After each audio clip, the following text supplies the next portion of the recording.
Hello everyone, I am Ashutosh Mishra, lecturer Applied Science from IMT College of Polytechnic.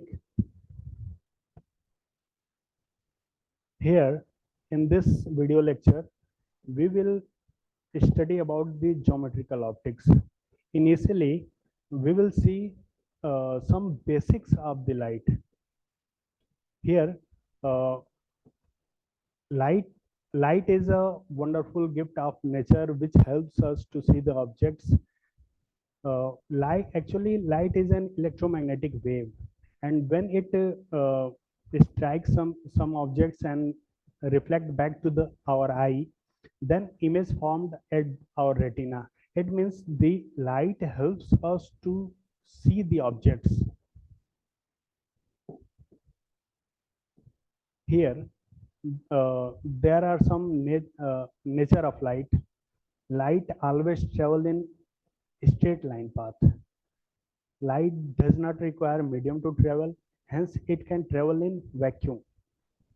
Since it is an electromagnetic wave, it do not require medium for to travel. Speed of light in vacuum is 3 into 10 power 8 meter per second, and there are various phenomena which is related to the light, like reflection, refraction, dispersion, interference, diffraction, polarization, photoelectric effect. There are many phenomena which is associated with the optics, but here in this uh, we will study the about the geometrical optics.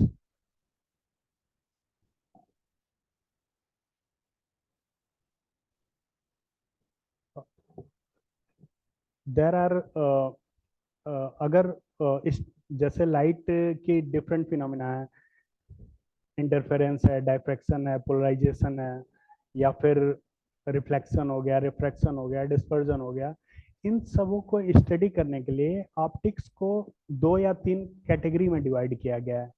जैसे कि एक पहला होता है ray optics या geometrical optics भी कहते हैं. इसमें इसकी मदद से, ज्योमेट्रिकल ऑप्टिक्स की मदद से कुछ फिनोमिना जैसे रिफ्लेक्शन, रिफ्रैक्शन, डिस्पर्जन, इन सब फिनोमिना को इजीली एक्सप्लेन किया जाता है. ज्योमेट्रिकल ऑप्टिक्स में क्या होता है कि हम जो लाइट होती है उसको एज अ रे कंसिडर करते हैं, और उसके बिहाफ पे हम चीज़ों को, फिनोमिना को एक्सप्लेन करते हैं. वेव ऑप्टिक्स, इसमें लाइट को एज अ वेव कंसिडर करते हैं, और इससे, इसकी मदद से कुछ फिनोमिना जैसे इंटरफेरेंस, डायफ्रैक्शन, पोलराइजेशन, ये सब चीजें एक्सप्लेन होती हैं. एक और टाइप होता है क्वांटम ऑप्टिक्स. क्वांटम ऑप्टिक्स में चीजों को, जैसे फोटो इलेक्ट्रिक इफेक्ट हो गया, कॉम्पटन इफेक्ट हो गया, या फिर सिंगल फोटॉन की स्टडी कर रहे हैं, तो इन सब चीजों में क्वांटम ऑप्टिक्स के अंतर्गत आती हैं. तो ज्योमेट्रिकल ऑप्टिक्स में मेनली दो तीन चीजें हैं, जैसे reflection of light, refraction of light, dispersion. तो यहाँ पे मेनली 2 टॉपिक कवर करेंगे, reflection and refraction. What is the reflection? If we talk about the reflection, then simply we can say the bouncing back of light in the same medium.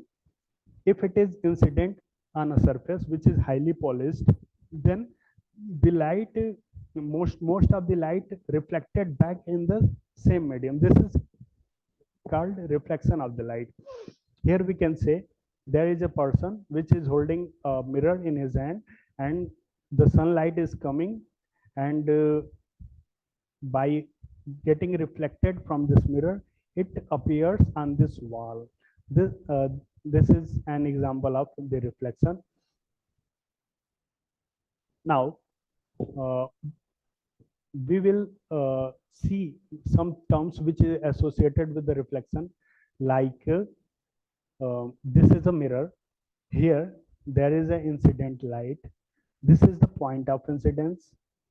At this point of incidence, we have taken the normal, and this is the reflected light. Now, the angle between the incident ray and normal, it is called angle of incidence, and the angle between the normal and reflected ray, it is called angle of reflection. Now there are two laws of reflection. ये इस बात पे depend नहीं करता है कि highly smooth polished surface हो वहां से रिफ्लेक्शन हो रहा है या फिर कुछ नॉन यूनिफॉर्म सरफेस हो. अगर रिफ्लेक्शन हो रहा है तो लॉज ऑफ रिफ्लेक्शन ये वैलिड रहेंगे. जैसा कि लॉ ऑफ रिफ्लेक्शन में पहला है कि जो एंगल ऑफ इंसिडेंस है, जो मैंने आई दिखाया है इसके पहले वाले में, आई और जो एंगल ऑफ रिफ्लेक्शन आर, ये दोनों इक्वल होते हैं. उसके बाद जो law of reflection, second law of reflection है, उसमें ये कहता है कि जो इंसिडेंट रे है, जो रिफ्लेक्टेड रे है और normal at the point of incidence, ये तीनों के तीनों एक प्लेन में लाई करते हैं. Now, here in this slide, this is image formation by plane mirror. Here we have taken a plane mirror, and this is an object. Okay. Then we see here there is an image formed. When the image is formed by the plane mirror, that is formed by the diverging rays, and due to which the image which we get here, that is the virtual, not real, but of the same size and at the equal distance at which the object is placed, and it is behind the mirror. Object और plane mirror के बीच में जितनी दूरी होती है, exactly उतनी ही दूरी plane mirror और इमेज के बीच में होती है. सेम साइज के ऑब्जेक्ट और इमेज का साइज भी सेम होता है, लेकिन जो इमेज फॉर्म होती है वो वर्चुअल होती है और लैटरली इन्वर्टेड होती है. The nature of the image, ये अभी मैंने बताया कि जो इमेज फॉर्म होती है वो इरेक्ट होती है, वर्चुअल होती है, लैटरली इन्वर्टेड होती है, सेम साइज होती है और सेम डिस्टेंस पे होती है. जो ऑब्जेक्ट डिस्टेंस होता है, इमेज डिस्टेंस, दोनों इक्वल होता है.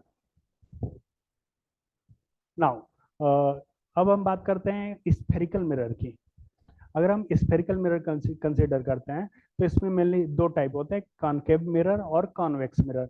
जो कॉनकेव मिरर होता है उसमें जो कॉनकेव सरफेस होता है ये हाईली पॉलिश्ड होता है. अब ये सरफेस हाईली पॉलिश्ड है तो इस पे लाइट इंसिडेंट करते हैं और इस पे लाइट इंसिडेंट होने के बाद लाइट रिफ्लेक्ट करती है. और जो ये कॉन्वेक्स मिरर है, इसमें जो कॉन्वेक्स सरफेस होता है उसको पॉलिश करते हैं और लाइट को कॉन्वेक्स सरफेस पे इंसिडेंट करते हैं. यहाँ पे एज ए रेफरेंस कॉनकेव और कॉन्वेक्स मिरर यूज दिखाया गया है. अगले स्लाइड में जो इमेज फॉर्मेशन होती है कॉनकेव और कॉन्वेक्स मिरर की, उस चीज को हम लोग देखेंगे. कुछ टर्म्स होते हैं जो इमेज फॉर्मेशन स्टडी करने के लिए हम लोग को पता होना चाहिए. कि जैसे ये कॉनकेव मिरर यहाँ पे दिखाया गया है, ये कॉनकेव मिरर है. यहाँ पे ये कॉनकेव मिरर का जो सेंटर है उसको पोल कहते हैं. फिर यहाँ पे जो सी से दिखाया गया है ये सेंटर ऑफ कर्वेचर है. सेंटर ऑफ कर्वेचर क्या होता है कि जो मिरर होता है इसको जिस स्फीयर से कट करके यूज किया जाता है, बनाया गया रहता है, उस स्फीयर का सेंटर है. और इस सेंटर से और ये जो सरफेस है लास्ट, इसके मतलब जो स्फीयर है उसका रेडियस, उसको कहते हैं रेडियस ऑफ कर्वेचर. अब ये सी सेंटर ऑफ कर्वेचर हो गया, पी पोल हो गया. तो सेंटर ऑफ कर्वेचर और पोल को ज्वाइन करने वाली लाइन को कहते हैं प्रिंसिपल एक्सिस. फिर एक टर्म है फोकस. फोकस क्या होता है कि अगर ये कॉनकेव मिरर है, इस पे अगर हम लाइट पैरेलल रेज को इंसिडेंट करते हैं, मतलब जो प्रिंसिपल एक्सिस के पैरेलल रेज हो, तो वो रेज क्या होती हैं कि रिफ्लेक्शन के बाद प्रिंसिपल एक्सिस पे एक पर्टिकुलर पॉइंट पे फोकस होती हैं. तो जिस पॉइंट पे वो मीट की, जिस पॉइंट पे मिली, उस पॉइंट को फोकस कहते हैं. और फोकस और पोल, इनके बीच की दूरी को फोकल लेंथ कहते हैं, जिसको स्मॉल एफ से दिखाया जाता है. सिमिलर टर्म्स हैं. जो टर्म्स कॉनकेव मिरर में यूज करते हैं वही टर्म्स कॉन्वेक्स मिरर में करते हैं. लेकिन कुछ चीजें मतलब इसमें डिफरेंट ये हैं कि जो हम लोग ये क्या कहते हैं डिस्टेंस जो होता है उसको अगर लेफ्ट साइड में है तो निगेटिव लेते हैं, राइट साइड में है तो पॉजिटिव लेते हैं। अगर अपर साइड में है, हाइट है, तो उसको पॉजिटिव लेंगे, अगर लोअर साइड में है तो उसको निगेटिव लेंगे। बाकी सब चीजें सेम होती हैं। जैसे इसमें ये कॉन्वेक्स मिरर है तो इसमें जो रेडियस ऑफ कर्वेचर है इसको पॉजिटिव लेंगे, लेकिन इसके पहले जो मैंने कॉनकेव मिरर दिखाया था उसमें रेडियस ऑफ कर्वेचर को निगेटिव लेते हैं। अब हम बात करते हैं कि relation between focal length and radius of curvature. F is equal to r by two होता है। जो फोकल लेंथ होता है वो रेडियस का हाफ होता है, लेकिन इसके साथ एक कंडीशन अटैच होती है कि ये सिर्फ स्मॉल अपर्चर अप्रोक्सीमेशन या फिर पैराक्सियल रे अप्रोक्सीमेशन के लिए ही वैलिड होता है। स्मॉल अपर्चर अप्रोक्सीमेशन ये होता है कि ऐसी रे जो प्रिंसिपल एक्सिस से बहुत ही कम एंगल पे हो, मतलब 0 से 5 डिग्री पे इंसिडेंट हो रही हो, उनके लिए वैलिड है। या फिर पैराक्सियल रेज जो मतलब प्रिंसिपल एक्सिस के पास जो रेज होती हैं उनको पैराक्सियल रेज कहते हैं। तो इस कंडीशन पे ही ये फार्मूला वैलिड होता है, नहीं तो ये फार्मूला वैलिड नहीं होगा। जैसे मार्जिनल रेज है उनके लिए वैलिड नहीं होगा। अब बात करते हैं कि जो स्फेरिकल मिरर्स हैं कॉनकेव और कॉन्वेक्स, उनसे इमेज फॉर्मेशन कैसे हो रहा है। तो जो इमेज फॉर्म होता है जनरली दो तीन कैटेगरी में जो इमेज का नेचर है वो डिफाइन कर दे, जैसे कि वो इरेक्ट है या इन्वर्टेड है, जो इमेज फॉर्म हुई है वो रियल है या वर्चुअल है, जो इमेज फॉर्म हो रही है वो ऑब्जेक्ट के साइज से बड़ा है या फिर उसके बराबर है या फिर उससे छोटा है। तो इसके लिए हम मैग्निफिकेशन एक टर्म यूज करते हैं जो अभी आगे के स्लाइड में बताएंगे। रियल और वर्चुअल इमेज फॉर्मेशन के लिए कुछ बेसिक्स ये बता दे रहे हैं कि जो कन्वर्जिंग रेज होती हैं जो एक्चुअल में मीट करती हैं, मिलती हैं, वहां पे रियल इमेज फॉर्म होता है। और जो डाइवर्जिंग रेज होती हैं उनको उनको एक्चुअल में पीछे की ओर मिरर के पीछे की ओर जब ट्रेस करते हैं तो वो जहाँ पे एक दूसरे को कट करती है वहां पे वर्चुअल इमेज फॉर्म होता है। तो जो कन्वर्जिंग रेज होगा उससे रियल इमेज फॉर्म होगा, जो डाइवर्जिंग रेज है उससे वर्चुअल इमेज फॉर्म होगा। जैसे कि कॉनकेव या कॉन्वेक्स मिरर लेते हैं तो इमेज फॉर्मेशन के लिए ऑब्जेक्ट को हम कई जगह पर रख सकते हैं कि इनफाइनाइट पर रख दें या सेंटर ऑफ कर्वेचर पर रख दें या फोकस पर रख दें या उनके बीच में कहीं रख दें। तो इमेज जो बन रहा है, जो मिल रहा है, वो उसका नेचर क्या होगा, इस इसकी स्टडी करने के लिए नेक्स्ट स्लाइड में चलते हैं हम लोग। पहला ये है कि when the object at infinity, जैसे अभी कॉनकेव मिरर को स्टडी करेंगे और उसके बाद जो है कॉन्वेक्स मिरर के इमेज फॉर्मेशन की स्टडी करेंगे। तो अभी कॉनकेव मिरर में पहला पॉइंट ये लेते हैं कि अगर जो ऑब्जेक्ट है वो इनफाइनाइट पे है, अगर ऑब्जेक्ट इनफाइनाइट पे है तो जो इमेज फॉर्म होता है वो फोकस पे होता है और वो हाईली डिमिनिश्ड होता है, मतलब पॉइंट साइज होता है इमेज। तो यहाँ पे देखेंगे कि इनफाइनाइट ऑब्जेक्ट है तो पैरेलल आई, रिफ्लेक्शन के बाद इस पॉइंट पे प्रिंसिपल एक्सिस से मीट कर रहे हैं, ये फोकस है, इमेज फॉर्मेशन जो होता है फोकस पे हुआ। यहाँ पे भी देख लेते हैं, ये दूसरा केस है। दूसरे केस में ये कि अगर ऑब्जेक्ट जो है इनफाइनाइट और सेंटर ऑफ कर्वेचर इसके बीच में रखा हो, अगर ऑब्जेक्ट यहाँ पे रखा है तो जो इमेज फॉर्म होगा वो अब सेंटर ऑफ कर्वेचर और फोकस के बीच में मिलेगा, लेकिन यहाँ पे जो इमेज का साइज है ऑब्जेक्ट के साइज से छोटा होगा और जो इमेज है वो रियल होगी और इन्वर्टेड होगी। अब आते हैं तीसरे केस में। इस केस में क्या है कि ऑब्जेक्ट को सेंटर ऑफ कर्वेचर पे ही रखा गया है। अगर ऑब्जेक्ट को सेंटर ऑफ कर्वेचर पे ही रखते हैं तो जो इमेज फॉर्म होता है रिफ्लेक्शन के बाद वो भी सेंटर ऑफ कर्वेचर पे ही मिलता है, रियल होता है, इन्वर्टेड होता है और इक्वल साइज होता है। जो ऑब्जेक्ट की हाइट है वही इमेज की भी हाइट होती है। फिर फोर्थ केस ये है कि अगर ऑब्जेक्ट को हम सेंटर ऑफ कर्वेचर और फोकस के बीच में रख दें, अगर इसके बीच में रखेंगे तो जो इमेज फॉर्म होगा वो सेंटर ऑफ कर्वेचर के बियॉन्ड होगा और इस केस में जो इमेज मिलेगा वो रियल होगा, इन्वर्टेड होगा, लेकिन जो ऑब्जेक्ट है उससे बड़ा मिलेगा, इन लार्ज इमेज फॉर्म होगा।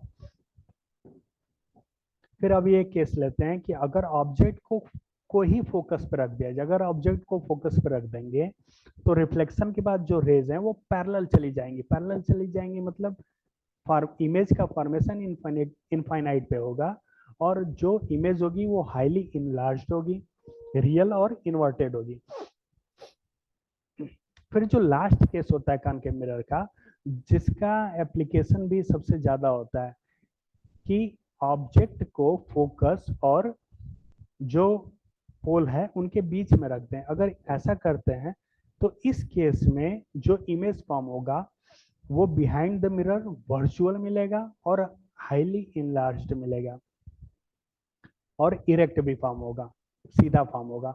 तो मतलब अभी तक कॉनकेव मिरर से जितने भी इमेज फॉर्मेशन हुए उसमें हर एक केस में रियल और इन्वर्टेड इमेज मिल रहा था, लेकिन ये बस एक केस है जिसमें फोकस और पोल के बीच में अगर ऑब्जेक्ट को लेते हैं तो वर्चुअल इमेज फॉर्म होता है और हाईली इनलार्ज्ड इरेक्ट इमेज मिलती है, और इसका एप्लीकेशन भी कई जगह यूज किया जाता है। अब बात करते हैं image formation by convex mirror. Convex mirror को अगर यूज करते हैं तो इसमें दो ही केस होते हैं। पहला केस ये होता है कि अगर ऑब्जेक्ट को इनफाइनाइट पर रखें तो जो इमेज फॉर्म होगी, यहाँ पे लाइट इंसिडेंट हुई, रिफ्लेक्ट हुई, लाइट इंसिडेंट हुई, रिफ्लेक्ट हुई, इसको पीछे ट्रेस किया, यहाँ पे मिला, फोकस पे मिलता है, जो पॉइंट मिलता है वो फोकस होता है, मतलब ये highly diminished virtual and erect image मिलता है। और कॉन्वेक्स मिरर के बारे में मतलब ये है कि कॉन्वेक्स मिरर से जो आप इमेज फॉर्म करेंगे वो हमेशा वर्चुअल ही होगा, इसमें कोई रियल इमेज मिलने की पॉसिबिलिटी नहीं है। जो दूसरा केस होता है, इसमें होता है कि आप इनफाइनाइट और पोल के बीच में ऑब्जेक्ट को कहीं भी रख लीजिए, जो आपका इमेज फॉर्म होगा वो बिहाइंड द मिरर, पोल और फोकस के बीच में मिलेगा, वर्चुअल मिलेगा और डिमिनिश्ड मिलेगा और इरेक्ट होगा। तो ये जो मिरर है, कॉन्वेक्स मिरर हो गया, कॉनकेव मिरर हो गया, इनके एप्लीकेशंस बहुत सारे हैं। जैसे कि कॉन्वेक्स मिरर है, उसको गाड़ियों में as a rear view mirror, side mirror के तौर पे यूज करते हैं, क्योंकि उसमें हाई व्यू व्यू जो होता है, लार्ज व्यू कवर हो जाता है। फिर कॉन्वेक्स मिरर को जैसे कई शार्प टर्न हो, चौराहा हो, वहाँ पे एक बड़ा सा स्फेरिकल कॉन्वेक्स मिरर लगा होता है कि जो सामने से हाई व्यू कंसिडर करे कि एक्सीडेंट से बच सकें। कॉनकेव मिरर के यूज की अगर बात करें तो कॉनकेव मिरर के लिए जो डॉक्टर्स यूज करते हैं, हेड पे कैमरा, वो भी होता है। फिर जो सेविंग के लिए सेविंग मिरर यूज करते हैं, वो भी कॉनकेव मिरर का बना होता है। प्लेन मिरर का यूज तो हम लोग डेली लाइफ में करते हैं। अब बात करते हैं मिरर फार्मूला। मिरर फार्मूला जो फोकल लेंथ है, यू जो ऑब्जेक्ट डिस्टेंस है, भी जो इमेज डिस्टेंस है, इनके बीच में एक रिलेशन होता है कि 1/f is equal to 1/v plus 1/u। और ये जो फार्मूला होता है ये कॉन्वेक्स और कॉनकेव मिरर दोनों के लिए सेम होता है। बस अंतर क्या आता है कि जो हम u v या f की वैल्यू लेंगे न्यूमेरिकल सॉल्व करने के समय, तो वो देख लेंगे कि जो u v f है वो किस साइड है, मतलब जो सिंबल जो साइन कन्वेंशन यूज करते हैं, जो इसके अगले स्लाइड में शायद बताएं, तो साइन कन्वेंशन में हम चीजों को देख लेंगे कि कैसे साइन को देखते हैं। ये साइन कन्वेंशन है। इसको जैसे ये एक मिरर है, इसको सेंटर मान लिया मैंने, पोल को। अब इस पोल के लेफ्ट साइड में जितने भी डिस्टेंसेज होंगे उसको हम निगेटिव लेंगे। इस पोल के राइट साइड में जो भी डिस्टेंसेज हैं उनको हम पॉजिटिव लेंगे। और हमेशा इसमें एक चीज है कि लाइट को हमेशा लेफ्ट साइड से ही इंसिडेंट करते हैं, दिखाते हैं। अगर थर्ड थर्ड जो पॉइंट इसमें यह है कि जो हाइट अगर प्रिंसिपल एक्सिस के ऊपर की ओर लेते हैं तो उसको हम पॉजिटिव लेंगे, और जो हाइट हम प्रिंसिपल एक्सिस के नीचे की ओर लेते हैं उसको हम निगेटिव लेंगे। तो ये चार चीजें मेनली होती हैं, साइन कन्वेंशन को ध्यान रखते हैं, मोस्टली ये यूज होता है न्यूमेरिकल्स जब हम सॉल्व करते हैं उसमें। अब बात करते हैं मैग्निफिकेशन। जैसे कि मैग्निफिकेशन ये है कि ऑब्जेक्ट है, रिफ्लेक्शन के बाद इमेज फॉर्म हो रहा है, तो जो इमेज है वो मतलब ऑब्जेक्ट के साइज से छोटा बने, उसके बराबर बने, उसके बड़ा बने। अगर जो इमेज फॉर्म हो रहा है ऑब्जेक्ट की हाइट से कम है तो मैग्निफिकेशन कम होगा, अगर ज्यादा है तो मैग्निफिकेशन ज्यादा होगा। अगर ये कि एक जो इमेज फॉर्म हो रहा है इन्वर्टेड है, एक और एक इरेक्ट है, तो जो एम की वैल्यू है निगेटिव आ जाएगी। जो अगर दोनों मतलब प्लस में है, दोनों भी और यू प्लस में है, तो ये पॉजिटिव मिलेगी। जो मैग्निफिकेशन होता है अगर उसके लिए फार्मूला देखें तो ये होता है कि image height divided by object height, या फिर image distance divided by object distance भी बाय यू। अब बात करते हैं refraction of light. Refraction of light क्या होता है कि कोई ग्लास है या फिर लाइट का एक मीडियम से दूसरे मीडियम में ट्रेवल करना। अगर लाइट एक मीडियम से दूसरे मीडियम में जाता है तो वो अपने पाथ से थोड़ा डेविएट होता है। तो ये जो होता है इस फिनोमिना को कहते हैं रिफ्रैक्शन ऑफ लाइट।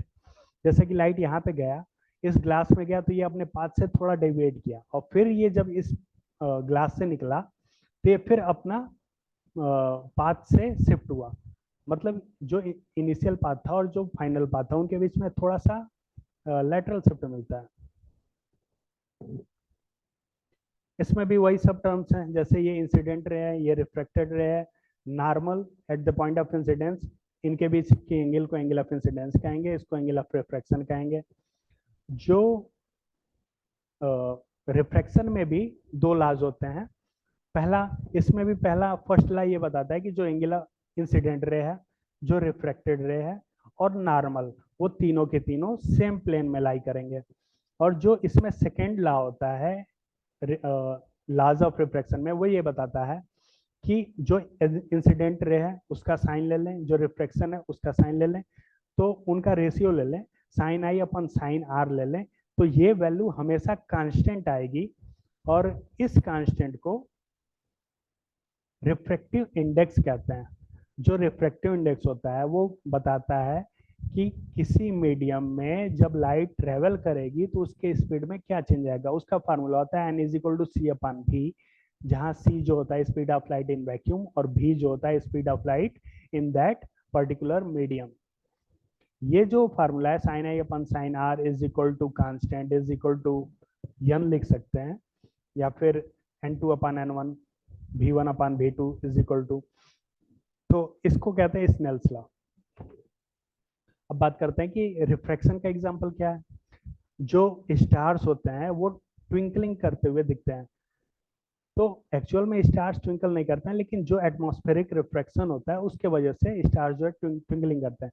अगर pool of water appears to be less deep than it actual, actual में क्या होता है कि जो पुल ऑफ वाटर है उसका अपरेंट डेप्थ मिलता है, मतलब उसका वर्चुअल इमेज इमेज ऊपर बनता है और वो अपरेंट डेप्थ होता है, जिसके वजह से जो एक्चुअल डेप्थ डीप होता है उससे ऊपर की ओर इमेज फॉर्म हो जाता है।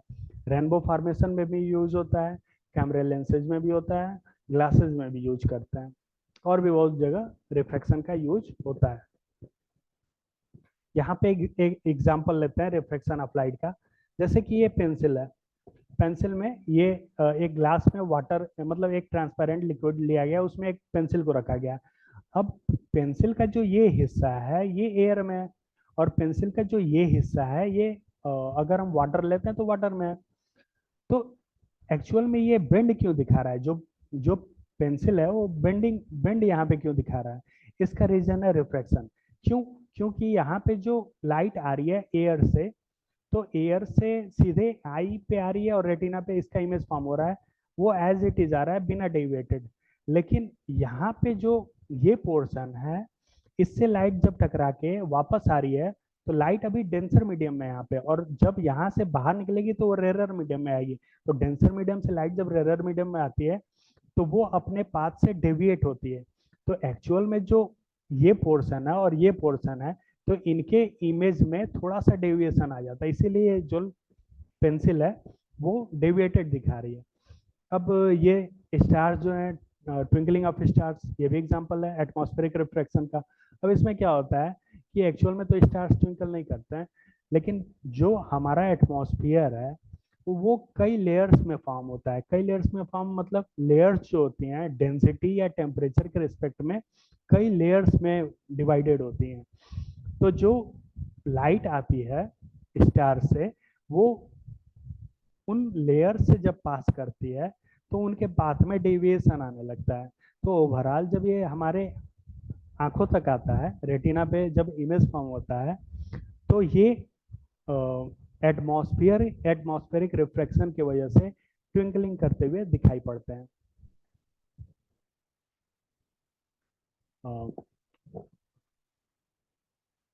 यहाँ तक रिफ्लेक्शन और रिफ्रैक्शन फिनोमेना कंप्लीट हुआ। आगे में कुछ और ऑप्टिक्स के फिनोमेना को हम लोग स्टडी करेंगे। Thank you.